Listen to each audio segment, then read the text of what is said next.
everybody. Welcome back to Happily Booked, the bookcast where two kindred spirits believe that the pursuit of happiness is the same thing as reading a good book and being able to talk about it. We're your hostesses, Brooke and Bet. We didn't test the microphone. Is it picking me up? It is. Okay, good. I know. I thought about that right after we started the recording. I was like, well, now's as good a time as any. I also definitely wanted to say that as fast as I could. I don't know why. Just had the urge. Brought to you by Duncan. We wish. Yeah. Come on. Nice. Come on, somebody. Okay, well. Everand or... I know. And honestly, it's probably not too difficult to get a sponsor. You just have to actually do it. We probably need more listeners. Yeah. Okay. I know Everand. Do you still have Audible? Mm-hmm. Audible. Storygraph. Audible honestly probably doesn't really need anyone to sponsor. No, probably they not. Don't need to sponsor. They're anyone. like, it's more charity for us, right? If Audible. Anyway. Okay. Something I think we've forgotten, maybe the Fast and the Furious. The past few episodes is a quote. Oh, I think we sure haven't been doing that. It doesn't matter. It's just something we like to throw in every now and then, so it's not a big deal.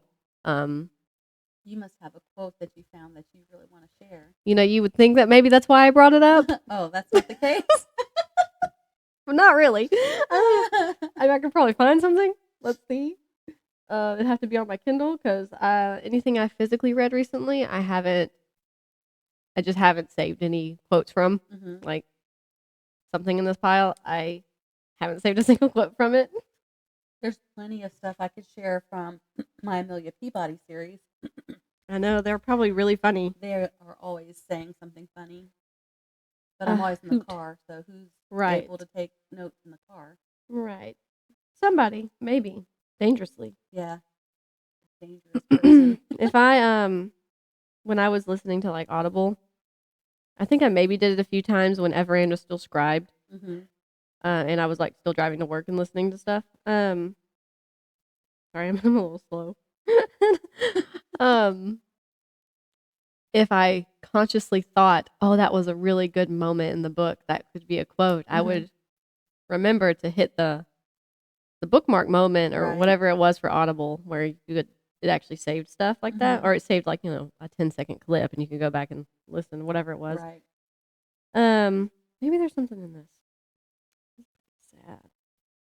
Yeah, I mean, I got a quote. What book is that? Oh, wait.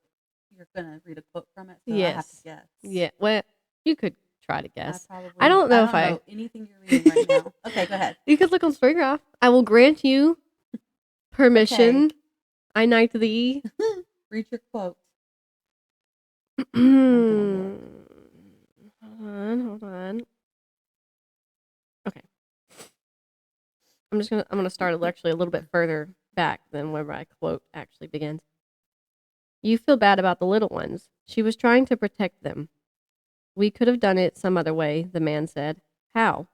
We could have trapped them, but then we'd still have to kill them, close up and with a knife.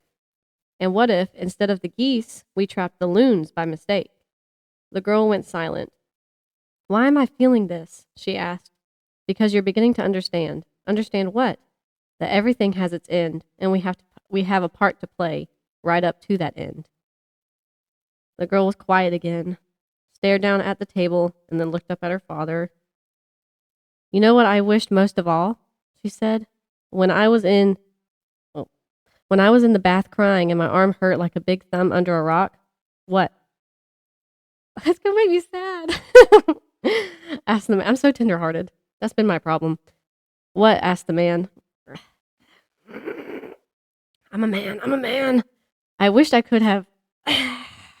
Oh my goodness. It's not even that serious. I'm just a baby. Nope, can't do it. Okay, so what do you think that was? Can't do it. Is this something you're currently reading? Yeah. The Inner Life of Animals? Ooh, good one, but no. Which one? Wrong! The Bear by That was Andrew. my second guess. My brightness is like 0. I can tell from over here. Andrew Krivak. That is the story of the dad and the daughter who are allegedly the last people ever, and they're just living life, surviving. Her dad's teaching her things of how to live off the land, whatever. And, she gets attacked by this goose that they were basically just living in harmony together because they would go fish at the pond that the geese would stay at. And she got attacked by like the male goose, and she got upset about it. And her dad's like, well, what do you want to do about it? And she's like, well, because he said, we either have to go find somewhere else to fish or we have to kill him because he's going to keep doing that because he's protecting his family or whatever. And she's like, well, I guess we should kill him. And so they go out and they hunt him. But I guess obviously she has to deal with the fact that she's taking a life and it's hard on her and stuff. So it's a good story so far. It's just sad. It's just sad. And I'm a baby. I can't read it. Not out loud. Anyway. All right, thanks for coming to our show. Have you finished anything? Nope. I probably would have. I'd be farther along if I wasn't taking our friend Adam to work so much. Oh, I didn't know you were doing that. Yeah, his car's still broken. That sucks. And I don't mind driving him to work. I love it because we talk the whole way. And honestly, y'all should listen to an audiobook. The drive seems shorter. Well, I'd rather just talk to him. Yeah, that's good too. You know? And so Emma said, well, Adam probably wouldn't mind if you listened to your book with him in the car. And I said, yeah, he probably wouldn't. But then you wouldn't get to talk to him. Yeah, I feel like I was ignoring my guest. Right. So I haven't been listening to my book in the morning and in the afternoon. So it's put me a little bit behind on both my books, but that's okay. So no, I have not finished anything. That's nice that you're taking him to and from. That's really nice. Yeah, I mean, he just lives down the street. Yeah. What kind of person would I be if he's like, hey, can I bum a ride tomorrow? And I'm like, no. I did that a few times for somebody a long, long time ago. But it was actually like way further away from my house. Yeah. And I was like, they need a ride. I can give them a ride, you know? Well, also, if I didn't like him, I would say no. But right. Yeah. No, if it's not somebody I would trust to be alone in the vehicle with me, not happening. Yep. Okay. Well, I guess I finished a few things, I think. I don't know what I finished. Such a show off, by the way. I don't even know. You went from not reading very much because of the baby to overachieving. And now I'm like almost back to just my normal before I had a baby. Now I have to take care of a toddler, baby goats, adult goats. So you're gonna have to start weeding a garden soon. I know. We planted our tomato sprouts, and that took like all of our energy for the time frame we had. Yeah. So we just got the tomato, and the muscadine vine. We put that out there too. Ooh, I know, right? I have muscadine vines in my yard. I think the deer eat them before I ever see a muscadine. Yeah, they probably do. I've seen the little bundles like when they're first born on the little vine. babies. And then when I go back out to find muscadines, I'm like, they're gone. There's a pile of deer poop in the backyard. Yeah, annoying. Stinking deer. Freaking deer. I remember my sunflowers. So we planted that and the tomatoes, but then it stormed like the next day. Oh yeah. And I don't know. They might have been killed. Oh, no. Well, I think the muscadine plant's okay, but the little tomato sprouts, I'm not sure. They didn't make it. I'm not sure. I told Austin, I was like, well, we might just not be able to see them anymore. They the roots maybe are okay. You know, maybe they'll. I don't know. So you may or may not have tomatoes. Yeah. So then we planted our bell peppers and our hot peppers, and then it rained all day the next day. Oh, no. I think they're okay. You can still see them. Unlike the tomato plants. Yeah. So that's all we've planted so far. It's sounding like you're not going to have tomatoes. I know, right? And also it was like, you know, we had that random tomato plant further back that just lived and did its thing, and we got the tomatoes from it, and we didn't touch it. We didn't do anything. So why can't they just live? I'm like, I don't know. You have a point. I guess we'll just have to wait and see. Mm-hmm. So we've got plenty of other things we need to plant, but that was all of our sprouts and things that were already clearly plants. Yeah. Now we just have seeds. And technically 2 trees. Obviously they're not saw gonna those. they're obviously not gonna bear us anything for a long time, but Right. they're there and they need to be planted. How did we get there? Oh, because I said you're gonna have a garden to weed soon. yeah. So I don't even know how I've been reading things. I really don't. It's kind of been a mystery. I don't know what I talked about last week. I think I talked about I don't think I had finished it, but the 5th book in the Far Reaches short story collection called Just Out of Jupiter's Reach by Nnedi Okorafor, I think. I know I talked about it. I don't think I finished it. Oh, I never reviewed it. Crazy. It's 45 pages. Okay. I just said, Austin texted me. I said, I'm recording with Becky. I should have said I'm recording with Betty. Swap y'all. Okay, this is what the description says for the short story. Tornado is one of the 7 people on Earth paired with sentient ships to explore and research the cosmos for 20 million euros. A decade of solitary life. I know I had issues with that word last time for some reason. Solitary life for a lifetime of wealth. 5 years into the 10-year mission of total isolation comes a temporary meetup among fellow travelers. A lot can happen in a week. For Tornado, who left a normal life behind, a little company can be life-changing. And I know we talked about it last week because you were like, actually, I don't remember what your question was about the ships and stuff. Oh. Because it was weird because the ships are sentient. They're like part of their DNA. Yeah. Like they're basically alive. They do things. Did I ask if the ship crashes? If it? Yeah. Yeah, you did. You asked something like that. And I was like, well. And then I got to thinking. I was like, yeah, probably if the ship crashed, the person would probably die just because they're in space. And then I was like, okay, what if the person dies? What happens to the ship? Does the ship still live? Because the ship doesn't need me, but I need the ship. And then my question was, okay, well, what are the implications of when they actually go back to Earth? Like, the ship can't come with them to Earth. Does it just stay in space? Like, how does that? You're connected to this being now, Right? So how does that work? I guess it didn't really answer my question. I was gonna say it's only 45 pages, Right. so it probably didn't answer a lot of questions. Right. Your question, on the flip side, if something happens to the person and not the ship, kinda was addressed. Because somebody ended up passing away. I mean, it's like a group of like 8 people or something. So I'm not spoiling anything. You won't know who passed away. Somebody though died in their ship, and the ship was still kicking, but it was. What happens to it? Just it got coordinates though to go back to Earth.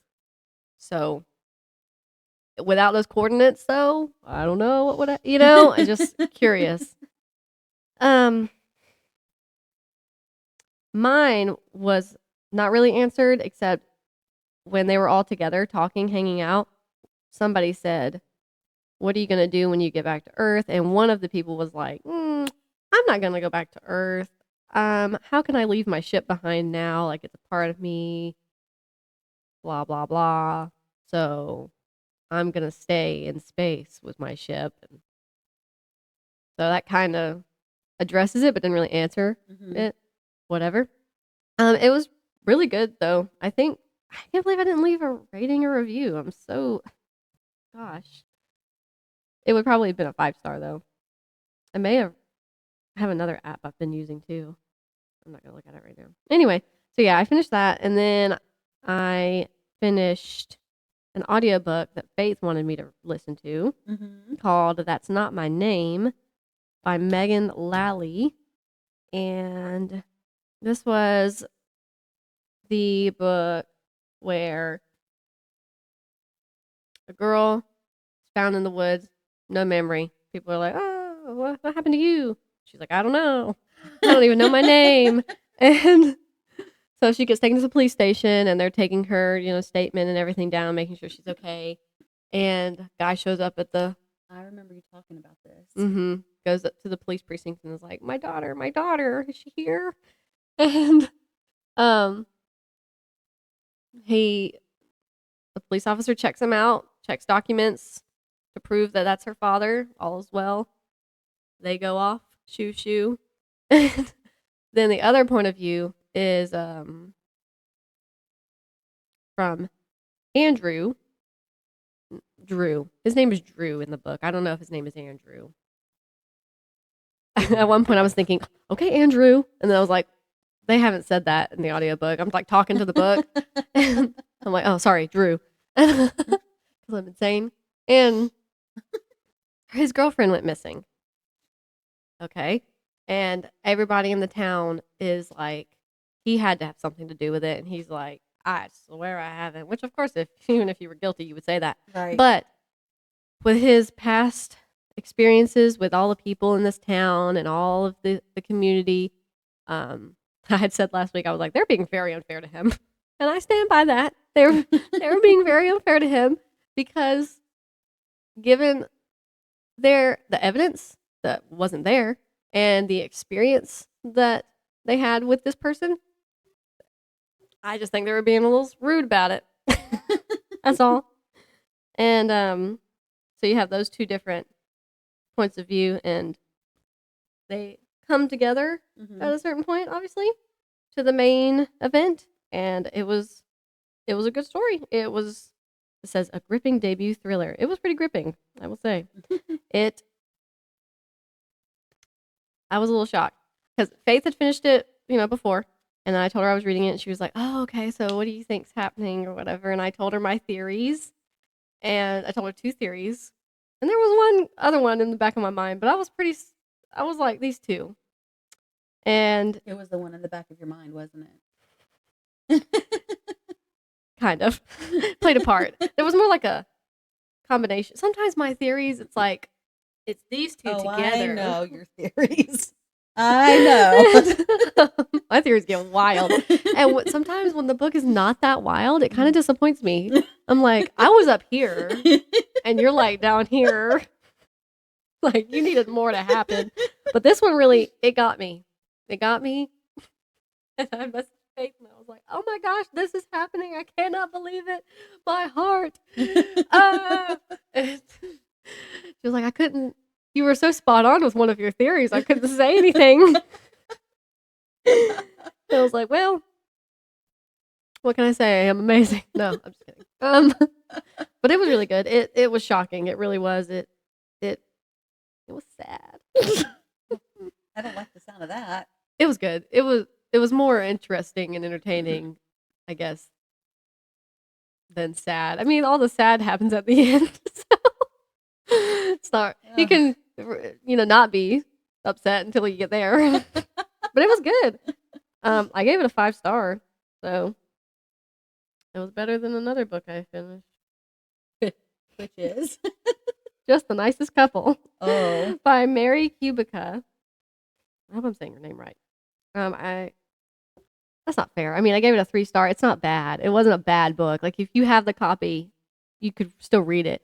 Although I don't know if you really would want to, because I remember afterwards I finished it and I said, I did not think about any of the curse words and where they were and how extreme they were. I don't think they were all that common, and I don't think they were actually all that extreme. But I don't remember for sure, and that was just something I thought of. This one, is where this woman's husband disappears. You know what? Let me just read the description. A husband's disappearance links two couples in this twisty thriller. From the New York Times bestselling author, blah, blah, blah. Jake Hayes is missing. This much is certain. At first, his wife, Nina, thinks he is blowing off steam at a friend's house after their heated fight the night before. But then a day goes by, 2 days, 5, and Jake is still nowhere to be found. Lily Scott, Nina's friend and coworker, thinks she may have been the last to see Jake before he went missing. After Lily confesses everything to her husband, Christian, the two decide that nobody can find out what happened leading up to Jake's disappearance, especially not Nina. But Nina is out there looking for her husband, and she won't stop until the truth is discovered. I had a lot of crazy theories in my head, and it just... None of those were accurate? I had a theory, and it was pretty accurate. But then the twist, I guess, at the end was thrown in, and I was like,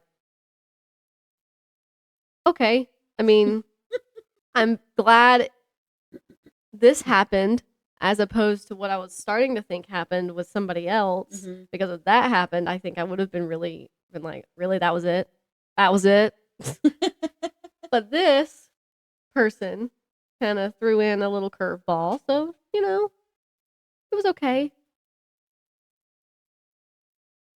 And I will say though, it was like very suspenseful and engaging. Like I wanted to know what was going on, and there were some moments where I was like, this is actually really kind of creepy how she wrote it out. So like it was good. It was entertaining. I would say more like 75%. The first 75% was really entertaining and good, and then it just sort of like, oh, trickled out. This is all that's really going to happen? Oh, okay. Fine, sure. And now I have to talk about that book tomorrow. I finished it though last night. Well, technically this morning. I finished it at 12:08 a.m. Nice. I looked at the clock. I was like, oh, I finished it. And I definitely still thought it was yesterday. I was like, drats. On to another day. I finished it. Not that it matters. If I can finish a book all in one day, sometimes that's like, anyway. You basically did. Kind of. 8 minutes. I know, count. right? Like I basically did not read it at all on this date. But yeah, it was okay. I think I would maybe read something else by that author. I think she's got another one called Local Woman Missing. Mm-hmm. That's pretty popular. I don't know. It's okay. I can say it's going to probably go in the little free library. I might see if somebody else wants it first. But not you. You have one. Yeah. And my mom has one. And those are the only people who really matter. Right. Yeah. So it's not going to be staying here though. Phooey. That's all I finished. That's better than me. Well, one was a short story. I'm telling you, Becky. Short stories. I know, but I have so many books I know. It's so like... And none of them are short stories. None. No. There's like Not at least one. 500 pages. Yeah. Once I start a short story collection, I realized if I'm enjoying it, I'm like, okay, let me just go ahead and quickly read all of them. Mm-hmm. So now I can move on to something else. Now I can move on to the other thing I was reading on my Kindle, which is The Bear. Uh-huh. How embarrassing. I can't finish the quote from that book without getting all choked up. Well, if anyone else has read it, they probably understand. You know what's so funny? And it makes me think of a video I was watching on YouTube of another person, a booktuber, and she read this book. It's called The Blue Book of Nebo, I think. I can't think of the author's name, but I want to read it. It sounds like something that's right up my alley, like the world is ending, basically, pandemic, and it's just a mother and son, I think. Uh-huh. So there's obviously a theme here. And she said there was just like a moment where she was like, she said nothing actually sad is happening. It's just them living, and and I guess the experiences they have to go through, but it's not like, she said it's not actually sad, and she's like sobbing. She is so red faced. She's like, and I'm breaking down, like it's just so sad. And she's like, everyone's gonna think I'm crazy because they're gonna read it and they're gonna be like, there's nothing sad about this book. And I'm like, that's how I feel. If somebody reads this book, they're gonna be like, oh, that was a good book, but why is she such a coward? You know, like there's nothing genuine. Like, I don't know. It's like that's where it goes into reading is just subjective to everybody. Is it the Blue Book of Nebo? Yeah. It's by Manon Steffan Ross. Okay. Good to know. I can put that in the show notes. And I want to read it too. Like, at some point I'm going to read that book. But it's just so funny. It's like, nothing sad is even happening. That's what, I mean, it was sad. Like, the girl had to hunt this animal for the first time. Like, that's sad. But in the grand scheme of things, it's like, that's not that sad. I don't know how else to put it. But in the quote, she was just going to say that she wished she could talk to the geese. Oh. Work something out. Be like, I don't want to kill you. We can live here together. God. See, I got it out now. I couldn't read it though from the book. Words are powerful. I'm just a baby. What are you currently reading?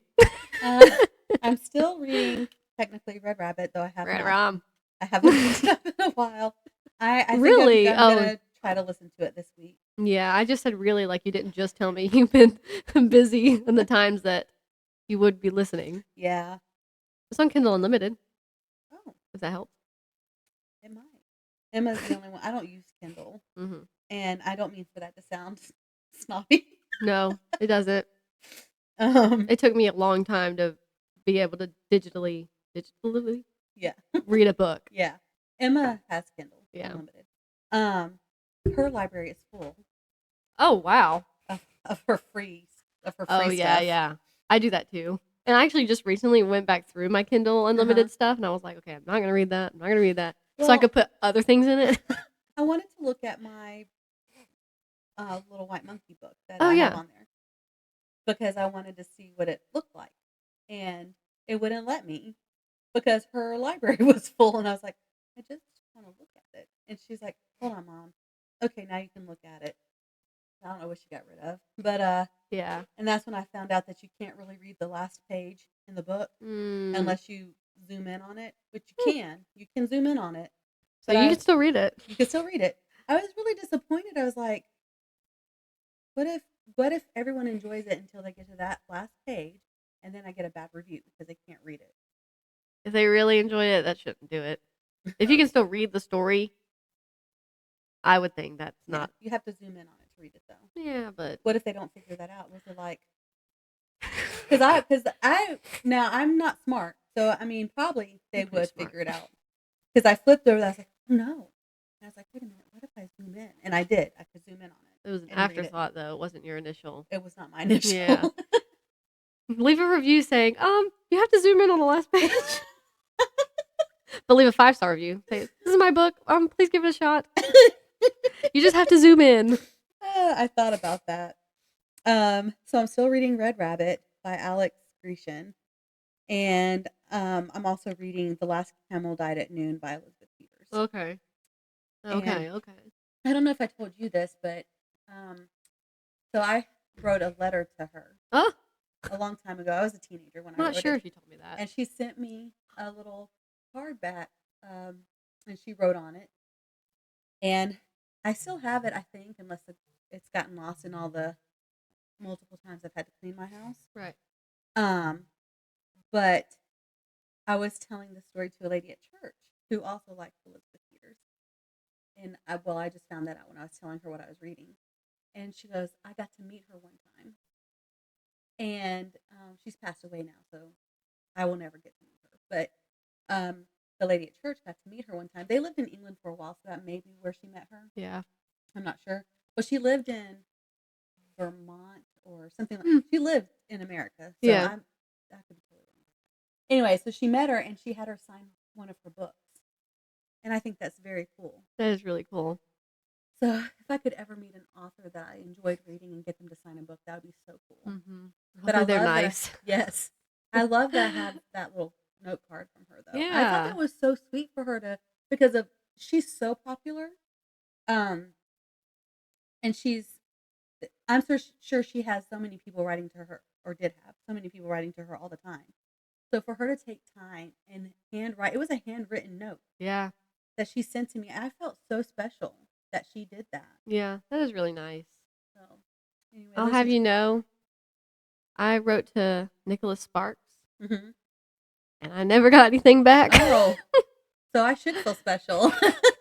Granted, yours probably wasn't like a casting call option for what.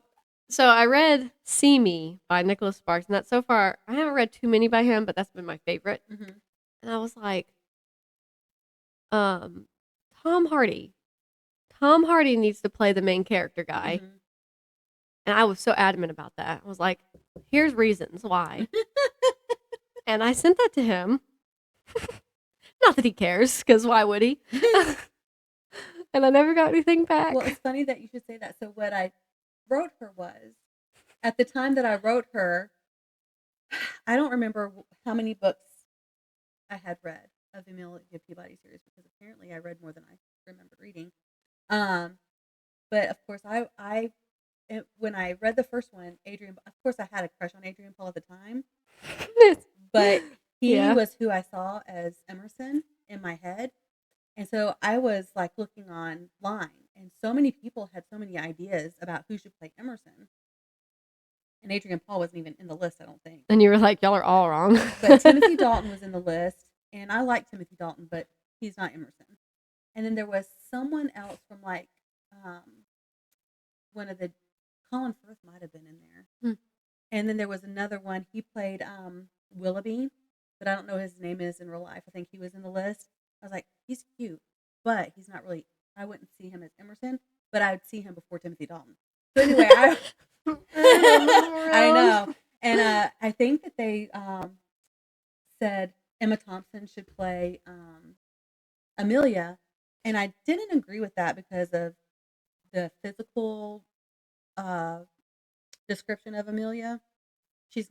Emma's not as well endowed as she needs to be, but I guess I could, fix that with surgery. Not surgery, but like padding or whatever. Yeah. To make her look bigger. But anyway, I wrote her and I said, I really love your books, blah, blah, blah.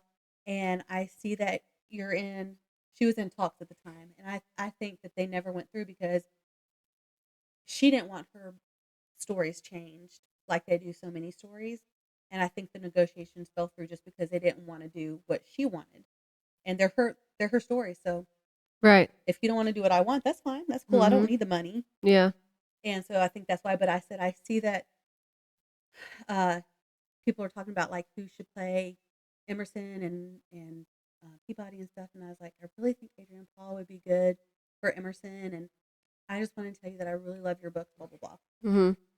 So she wrote me back and said, we are in negotiations. So I'm not sure how it's going to go. And I don't know who would play anybody. That would have to be, part of the negotiation, mm-hmm. probably, whatever. And I just thought it was really, that's really nice why that it was she, really nice that she messaged me or wrote me back, because she didn't have to do that. Right. I was just that is really nice. Some silly teenager writing her a letter. You know what? That means she really cares about, the fans of her books and stuff. I'm not saying Nicholas Sparks doesn't. I'm just saying. Also, she may have been retired at the time, like not writing any more books. He's a busy man. And I was going to say, he probably gets more mm-hmm. letters than she was probably getting at that time. Probably. I know, because he's sort of like the Stephen King of like gentle romance. Yeah. Like all of his stuff is being made into movies. Yeah. So I'm just saying, if See Me ever comes out on film and Tom Hardy is the main guy, that was me. So, for the record, that was me. You should get something for that. I should. Some kind of royalties. At least a free ticket. Out, right, to the movie. I would like my name in the credits. I'd like to go to the red carpet event, please. You and Yeah. Austin would look good on the red carpet. Thank you. With him in his cowboy hat. Yeah. I'm imagining him right now. Yeah. He would not want to do that. He wouldn't. Not at all. I would. The opportunity comes up, I would like to go. Anyway. That's so silly. Okay. So what am I currently reading? I've thought about Red Rabbit. And every time I think of the name Red Rabbit, I go, Red Rum. I think of Red Rum, Red Rum. So, anyway. But yeah, it's on Kindle Unlimited as well. I'm not reading it, but I know it's there. She's checked it out. Yeah. I only have an hour left in the audiobook of The Inner Life of Animals by Peter Wholleben. And I enjoy animal nonfiction. That's just one of the only nonfictions I like to listen to. But I was like, I guess eager to listen to it, and then I was like, I'm kind of bored, and then I would go back and I'm like, okay, this is good. But it's not. I think what the problem is I got goats on the brain, right? Goat brain. There's goats on the cover. He does mention his goats and talks about his goats, but it's not only about goats. Sometimes it's just squirrels, and I'm like, I don't give a rat's patooey about squirrels. So, just in case you're wondering. Yeah, they eat my blueberries. Not a fan. Sorry. Just thought of something. Not squirrel related.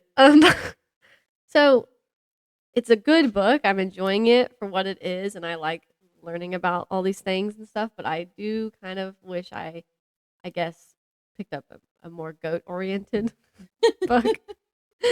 But there's only an hour left, so I'm listening to it at 1.2 speed.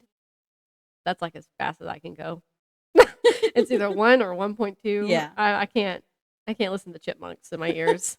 I won't be able to focus. I think I can listen 1.5. Yeah. I think if you really need to, I've seen it. I've seen it in action. You just sat on my couch and you listened to Goblin at 1,000,000 times speed. The day we were supposed to talk about it, and you were like, by golly, I'm going to read it. So it's good. I'll probably finish it tonight since I don't have to finish just the nicest couple. I got worried, so I was like prioritizing it. I was like, man, I'm tired. Everyone's asleep, and I'm like, doesn't matter. Doesn't matter. You gotta read this book. That's funny. I'm still technically reading Crooked House, although I haven't actually picked it back up, mainly because it's all ripped, and I haven't prioritized that at all. So Darn kids. I know.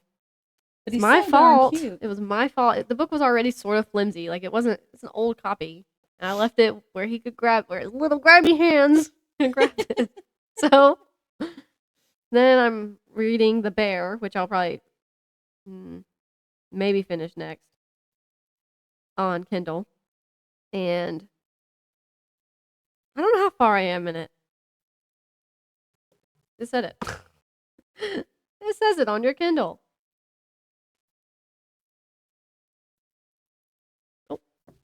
25%. 25%.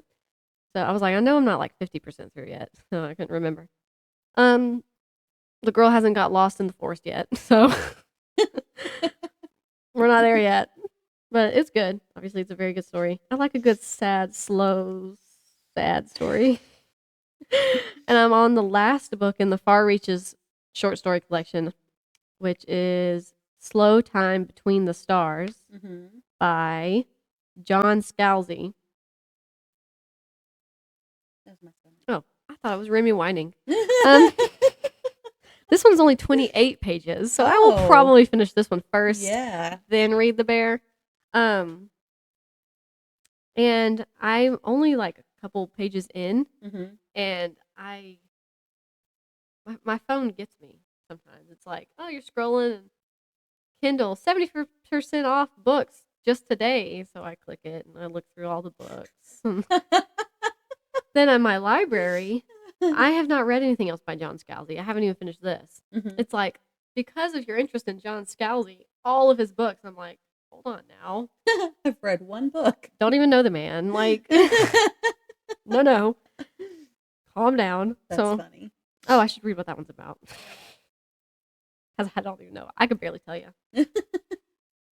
An artificial intelligence on a star-spanning mission explores the farthest horizons of human potential and its own purpose. Equipped with the entirety of human knowledge, a sentient ship is launched on a last-ditch journey to find a new home for civilization.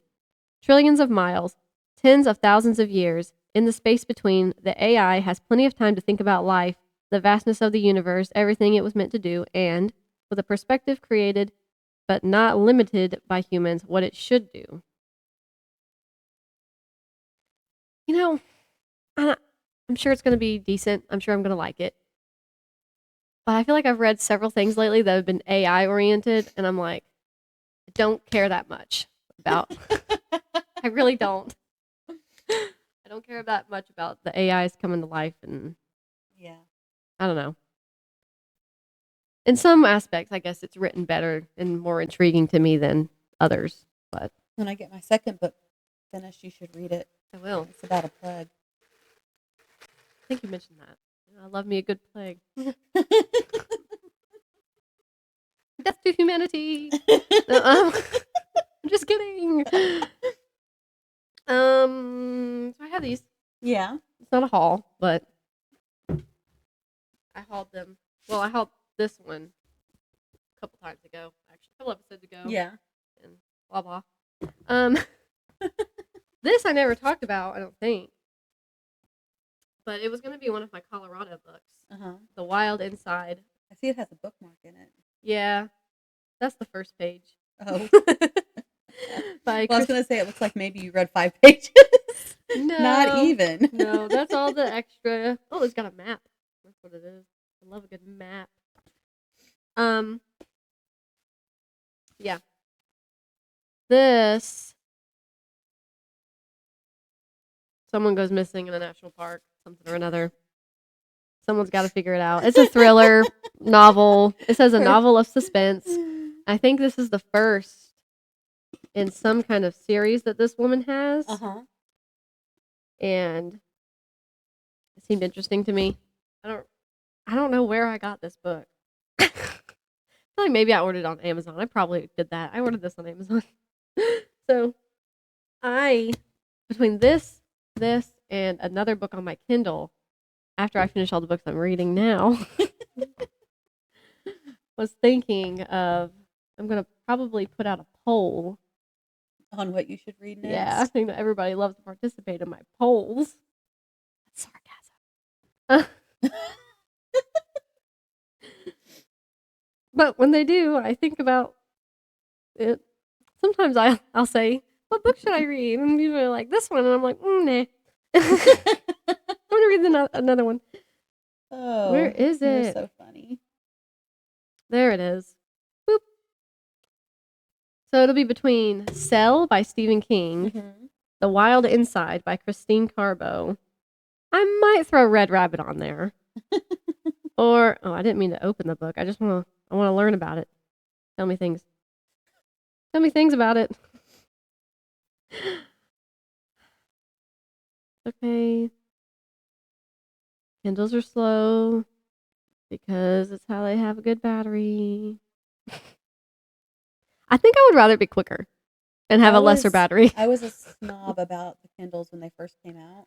Yeah. I had a friend who'd gotten one, and I was like, in my head, I never said it to her. I was like, you think you're better than everyone? No. I was like, why would you want to read on a computer when you can hold a beautiful book in your hand and feel the pages and smell the pages? Why would you want to use a machine?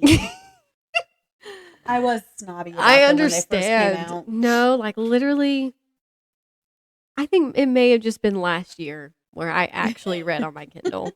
I've had it for a couple of years now, and I was not into reading like that. And then I just sort of forced myself. I don't remember what few books I had to do it with, but like, I just forced myself, and I was like, you know what? There's a lot of plus to it. Even my friend Lexi, she's like, I just don't get the hype with wanting to read on a Kindle. And I was like, I understand, but there is hype to it. I understand this though too a lot. Mhm. Like I really, even when I was just reading that one last night, I was like, bend the pages, you can Yeah. hold it all. It's just there's something about it that is superior to reading on a Kindle, but you can have it instantly. And when I get my one that has the color images, I'm gonna be top of the Well, and you world. can take 5 books on a trip Mm-hmm. in one little thin. Right. That's why she had the Kindle and was so Yeah. excited about it. And I was still like, you could just take one book and physically read it. See, but then my problem is, what if I finish that book and I don't have another one? And yeah, and when I fly, I only pretty much take my Kindle because it is so much easier. I get it though, I really do. I understand both ends. I really do. Okay, sorry. I might throw Red Rabbit on the poll. So, Cell by Stephen King, The Wild Inside by Christine Carbo, or Texas Ranger by James Patterson. Ooh. Which is, so a couple recordings ago, I hauled the Texas Massacre, the Texas something or another, something like that, by James Patterson. I'm sorry, I'm no help. and by somebody else. I could just look it up. It's called The Texas Murders. Okay. By James Patterson and Andrew Borelli. But I didn't realize it was the third one. You can read them by themselves, but why would I do that? Yeah. So I went on here and I bought this book, Texas Ranger by James Patterson, so that I could start there and work my way up to the physical one I have. So I like the title. Yeah, Texas Ranger. Yeah. I liked the Texas Murders is what really got me. I used to watch Walker, Texas Ranger, because I was in love with Chuck Norris. Yeah. I don't know if I've mentioned that before. I don't think you have. I've been boy crazy my whole entire life, and this is a problem. I wanted to marry Chuck Norris when I was 5. You know, 5-year-olds don't understand how marriage or age works, to be honest. Not a 5-year-old. I feel like there was another. So that one was one of my potential Colorado books. And I read one of them. It's on here somewhere. Maybe it's not. You should put an asterisk by it so you could find it. What's it called? It's the sequel to it's right here. The sequel was The Desert of Glass. The Last Monument by Michael Grumley. And you read that one? I read that one. Michael Grumley? That's what this says. I hope that's right. And I read that one. She's going to have to do research for the show notes. Because that one started in Denver, and we flew into Denver. So I read that on my Kindle. I actually had a physical copy, but I was like, you know what? It's on Kindle Unlimited. So I'm going to read it. So I read that, and then I read The Desert of Glass, which was a sequel. And then this one was one of my Colorado books, and there was a third one. I remember. It was Earth Abides by somebody. I haven't read that one. But that one, there's some kind of plague or something involved with it or something or another. I don't know. But it's also in Kindle Unlimited. And I also have a physical copy of it. I'll probably read it physically, though, because I feel like I'm really going to like it. And I feel like sometimes that really adds to the enjoyment. I also think sometimes I think too much. But by George R. Stewart. So. And I never talked about those. That's all. Never talked about my potential Colorado books. This one actually takes place in, I think, Montana. But I was like, what's that to a Georgia girl? It's all the same. I always wanted to live in Montana. If I lived anywhere other than Georgia, it'd be Montana on a horse farm. We really like Colorado. But we haven't been to Montana. I want to go to Montana. So it was awesome. So at some point, we're going to try to do that. But, yeah. My dad owned property in Colorado for a little while. And we lived in Colorado for a little while because he wanted to build there and stuff. But he didn't really fully research stuff. So, like, he couldn't find a job. And the property was full of those pesky animals. Raccoons? A prairie dog. It was full of prairie dog holes. Oh. And, like, you'd have to fill in the prairie dog holes. But that means the prairie Right, dogs. then you'd have to kill the prairie dogs. And some of us didn't like that idea. Mm-hmm. And he put our swing set out.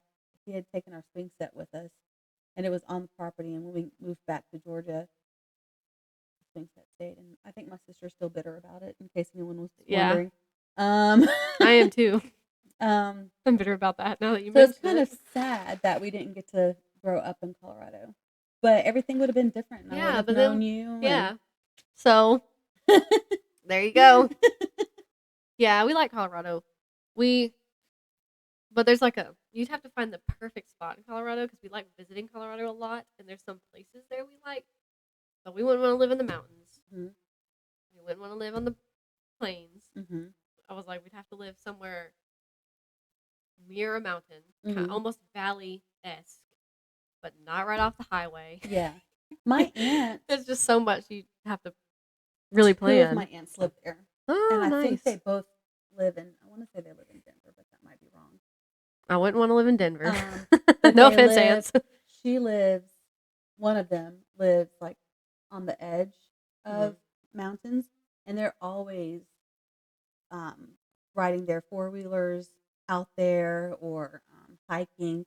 Like, it seems like it's a perfect place to live wherever it is that she specifically lives. I bit my tongue. Where she specifically lives. And again, it may not be Denver. That may not be right. What's another big city? You hear Betty? I hear Betty. Colorado Springs. Yeah. I think Colorado Springs that's is where actually, the Garden of the Gods is. I think that's actually where they live. It's Colorado Springs, not Denver. Okay, yeah. And and it's so beautiful. Whenever they go out hiking and stuff, like she's always posting pictures. I want to go out in the summer. We only ever go out in the winter. Mm-hmm. And I want to go out there in the summer to, experience it in the summer. Yeah. I'd go on a hike or something. Yeah. So, yeah. Anyway. Been to Utah just once, though, and I wasn't too impressed.